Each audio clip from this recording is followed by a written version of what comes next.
dulu menunggu momen kapan saya bisa ketemu dengan seorang Rocky Gerung.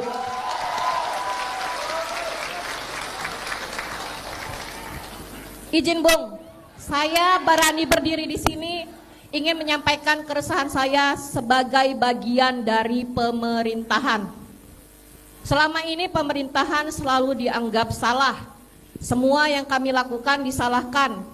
Maaf izin kalau saya menyatakan secara keseluruhan netizen.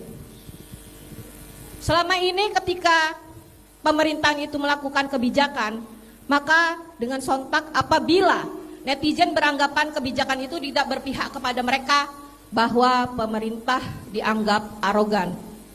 Saya selalu sampaikan kepada teman-teman mahasiswa, oh iya Bung, agak pamer dikit ya, saya alumni S2 di sini. Terima kasih. Kepada teman-teman mahasiswa, saya sedikit bergaul dengan teman-teman mahasiswa. Ketika mereka demo, saya sampaikan, ketika demo tolong mainkan data. Jangan hanya sekedar berani demo, jangan sekedar berani orasi, jangan sekedar berani anarkis. Ketika kita main data, maka demo itu insya Allah akan bermakna. Ketika kita hanya main berani, nggak perlu jadi mahasiswa, preman pun bisa demo. Bedanya preman yang dengan mahasiswa adalah ketika mereka demo, dia menyampaikan data. Ketika tidak ada kesesuaian antara kebijakan yang diambil pemerintah dengan kenyataan yang ada di lapangan, tunjukkan seperti apa kami ini dari pemerintahan yang harus kami lakukan. Jangan hanya sekedar disalahkan, jangan sekedar hanya dicari kesalahannya tanpa dikasihkan solusi. Silahkan kami dikritik, kasih kami solusi. Ketika kami menyatakan, aduh dek masih kecil tahu apa, kamu makan aja masih dikasih pak bapak, salah kami ngomong kayak gitu.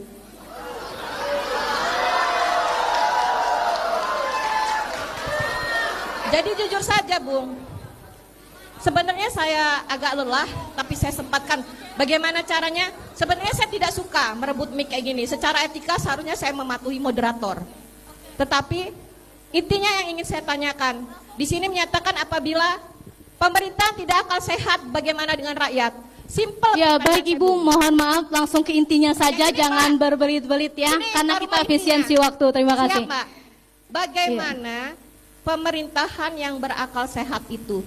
Tolong dikasih kisi-kisinya sehingga kami ini tidak salah terus dalam melangkah. Terima kasih. Wassalamualaikum warahmatullahi wabarakatuh. Coba dari tadi Bu langsung. Oke, itu ada problem yang biasa disebut self-fulfilling. Saya ulangi ya. Problem teman kita ini di dalam logika namanya self-fulfilling prophecy. Artinya karena diucapkan terus maka lama-lama orang percaya itu. Tapi sebetulnya ada masalah lebih mendasar.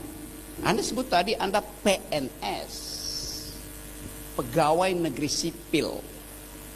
Kata sipil itu diterjemahkan dari bahasa Inggris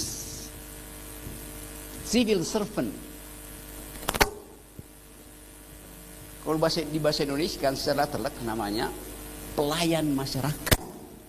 Tetapi karena masih ada, ya jangan sebut pelayan dong, saya S2. Itu masalahnya. Dari awal jadi civil servant artinya ya memang melayan dan mendengarkan. Tidak perlu comply. Anda comply kalau Anda dipertanyakan oleh wakil-wakil rakyat. Jadi, saya terangkan teorinya. Sekarang demokrasi itu bukan lagi diwakili oleh rakyat sebagai watchdog PNS, tapi diwakili oleh yang disebut deliberative democracy.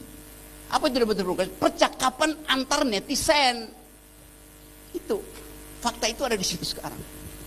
Bahwa netizen seringkali tergoda untuk mengamplifikasi isu, yaitu konsekuensi dari perkembangan deliberative democracy. Jelas itu. Kalau Anda bilang bahwa kalian kritik, kasih kami solusi, kami bayar Anda untuk cari solusi.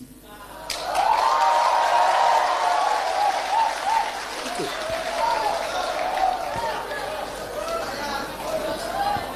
Jadi kata itu nggak boleh keluar. Gini ya, sejengkel-jengkelnya saya sebut PNS itu termasuk menteri-menteri itu. Sama, dungu, minta solusi.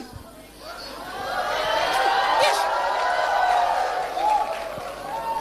Jadi kita mesti tahan bahwa kami memang, itu pakai istilah Inggrisnya, we are civil servant. Pelayan nggak boleh komplain.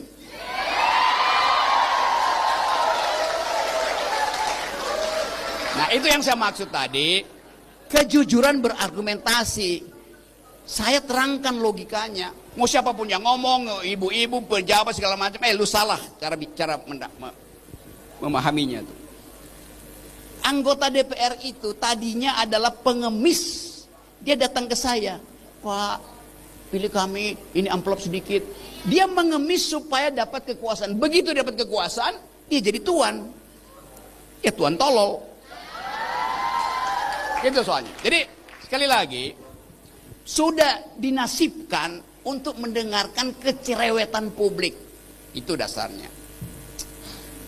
Jadi sekali lagi, tidak ada perbedaan di dalam warga negara, perbedaan yang didasarkan pada status lain selain citizen. Mau dia S3, banyak guru besar pun gak ada. Karena banyak guru besar otaknya kecil.